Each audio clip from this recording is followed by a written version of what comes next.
జయశంకర్ గారి మాస్కో పర్యటన 19వ తారీఖు నుంచి 21వ తారీఖు వరకు 3 రోజుల పర్యటన. ఈ పర్యటన ప్రాధాన్యత ఏంటి? ఎందుకంటే అమెరికా నుంచి మనకి ఈ బెదిరింపులు, ఈ టారిఫ్ల నేపథ్యంలో పర్యటన చాలా క్రూషియల్ అని చెప్తున్నారు. దీంతో పాటు మోదీ గారు 31న వెళ్ళబోతున్నారు కాబట్టి దానికి అజెండా సెట్ చేయడానికి కూడా అక్కడికి వెళ్ళారని చెప్తున్నారు.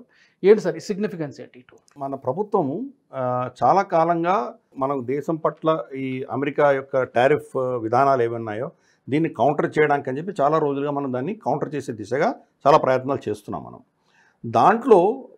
దాంట్లో భాగంగానే మనకు వాంగ్ ఈ మన దేశానికి రావడము, ఇన్ఫ్యాక్ట్ దాని గురించి ఈరోజు చర్చిద్దాము. అలాగే జయశంకర్ గారు అక్కడ వెళ్ళడము, అజిత్ దోవల్ గారు వెళ్ళారు రీసెంట్గా.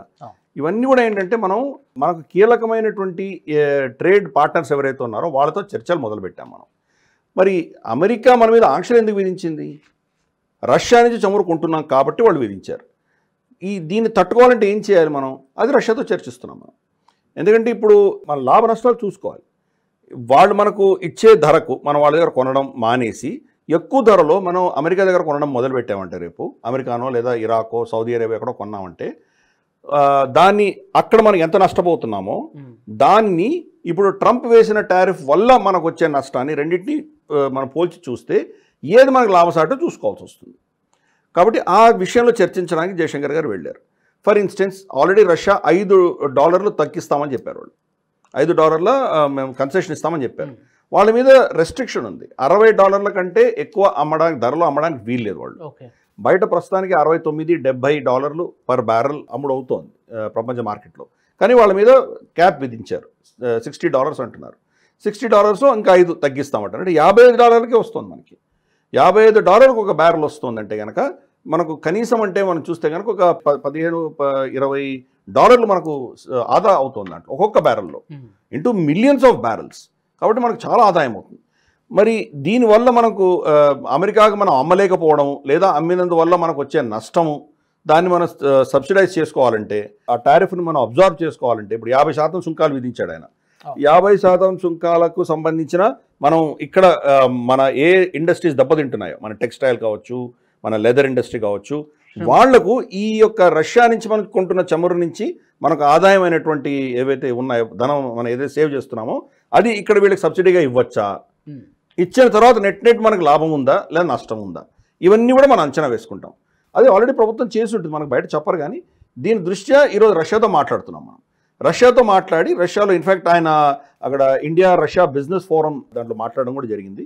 అలాగే మనకు ఆయన అజెండా కూడా చాలా క్లియర్గా ట్రేడ్, టారిఫ్స్, ఈ అంశాలకు సంబంధించి మనం మాట్లాడాం మనం.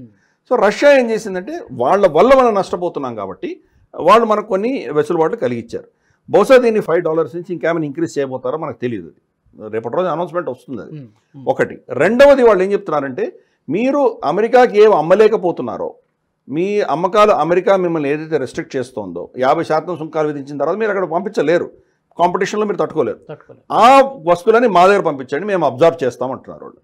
కాబట్టి అది చర్చించాలి. ఏ అంశాలు నిజంగా అంత వాళ్ళ దగ్గర కొనుగోలు శక్తి ఉందా? ఫస్ట్ మనం ఇంత టెక్స్టైల్స్ తర్వాత ఇంత మనం ఇతరతర ప్రోడక్ట్స్ పంపించామంటే అమెరికాలో అయితే వాళ్ళు చాలా కన్స్యూమ్ చేస్తారు వాళ్ళు. మరి అటువంటి క్షమత వీళ్ళ దగ్గర ఉందా? ఎంత అబ్జర్వ్ అవుతుంది? ఇవన్నీ కూడా మనం ఒక విధమైనటువంటి అంచనా వేస్తున్నాం. 27వ తారీఖున ఈ టారిఫ్లకి మనకు వర్తిస్తాయి. అడిషనల్ 25%. 25% ఆల్రెడీ స్టార్ట్ అయింది, మిగతా 25% అప్పటి నుంచి వస్తుంది. మరి అంత లోపల డొనాల్డ్ ట్రంప్ దాన్ని ఏమైనా మారుస్తారా లేదా మనకు తెలియదు.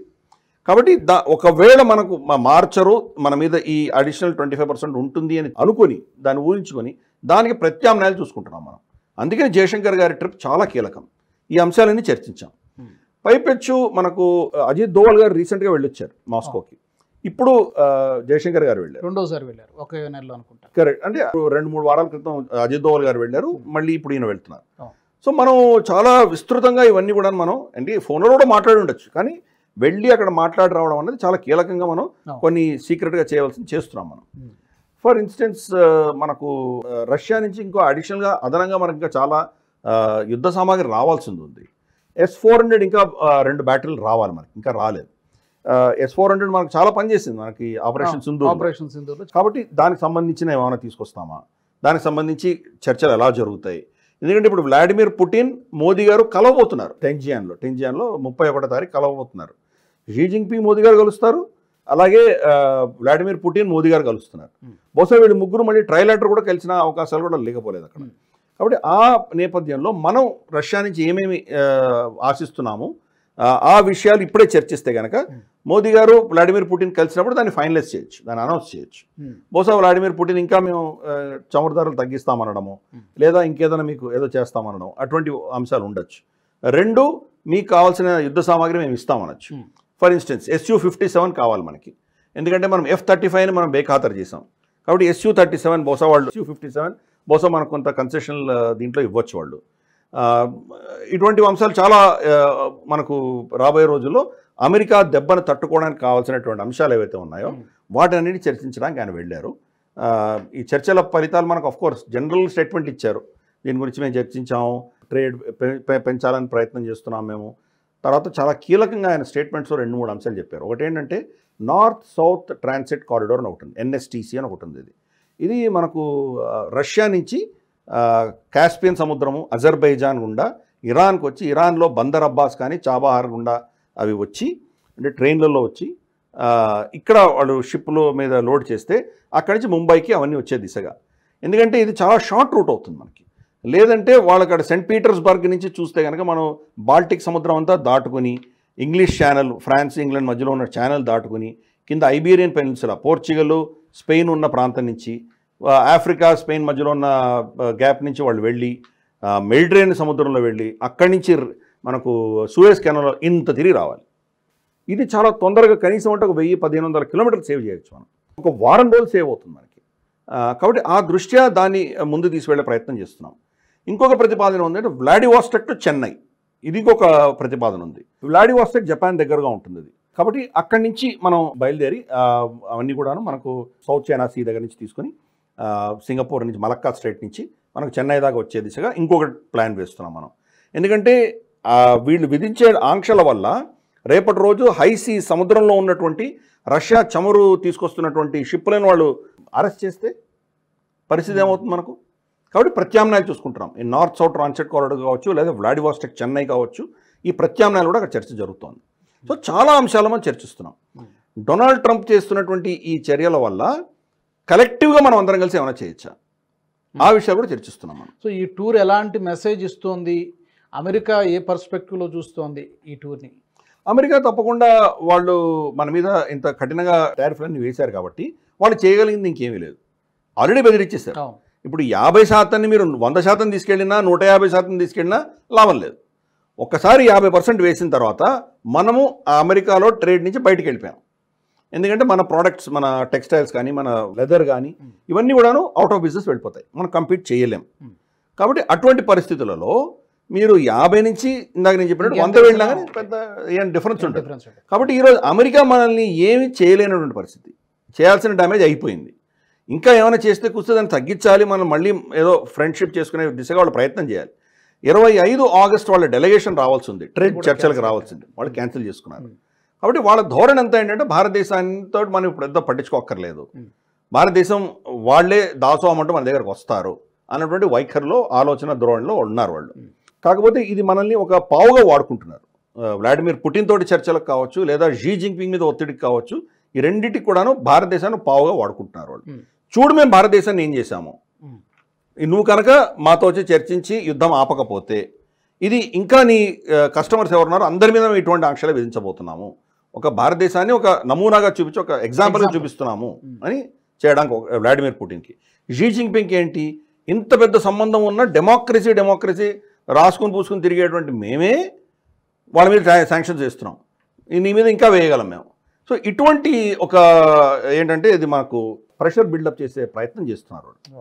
ఆఫ్ కోర్స్ చైనాకి చాలా లీవర్స్ ఉన్నాయి, మనకు అన్ని లీవర్స్ లేవు. ఎందుకంటే ఫర్ ఇన్స్టెన్స్ చైనా మనకు వాళ్ళకి రేర్ ఎర్త్ మినరల్స్ అని ఆపేయగలిగారు, ఆపేయడంతో వాళ్ళు దాసోహం అన్నారు వాళ్ళు. కానీ మనకు అటువంటి పరిస్థితి కాదు మనకు.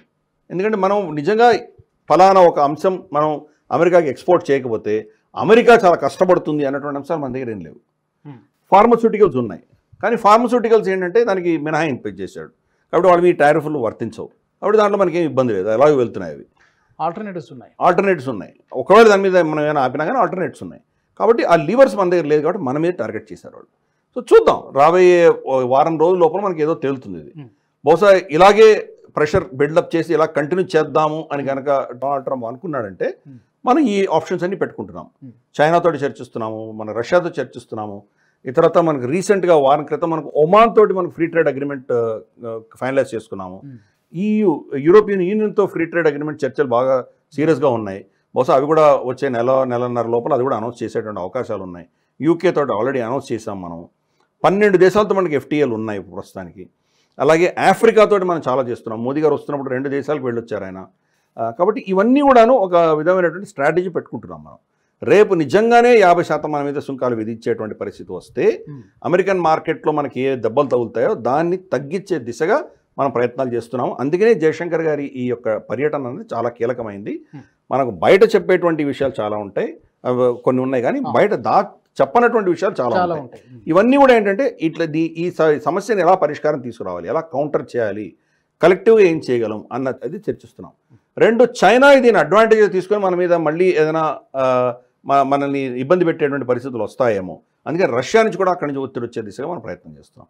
సో ఇవన్నీ కూడా ఏంటంటే వెనకాల జరుగుతున్నటువంటి ఒక చెస్ గేమ్ నడుస్తుంది. దాని భాగంగానే జయశంకర్ గారి ట్రిప్ అనేది చాలా కీలకం. ఈ వీడియో మీకు నచ్చినట్టయితే లైక్ చేయండి, 10 మందికి షేర్ చేయండి, అలాగే కామెంట్ల రూపంలో మీ అభిప్రాయాలను మాతో పంచుకోండి. Nationalist hub group of channels ను సబ్స్క్రైబ్ చేసుకుని తెలుగునాట జాతీయవాద జర్నలిజాన్ని ప్రోత్సహించండి. ఈ వీడియో కింద ఉన్న బెల్ ఐకాన్ పై క్లిక్ చేయడం మర్చిపోవద్దు.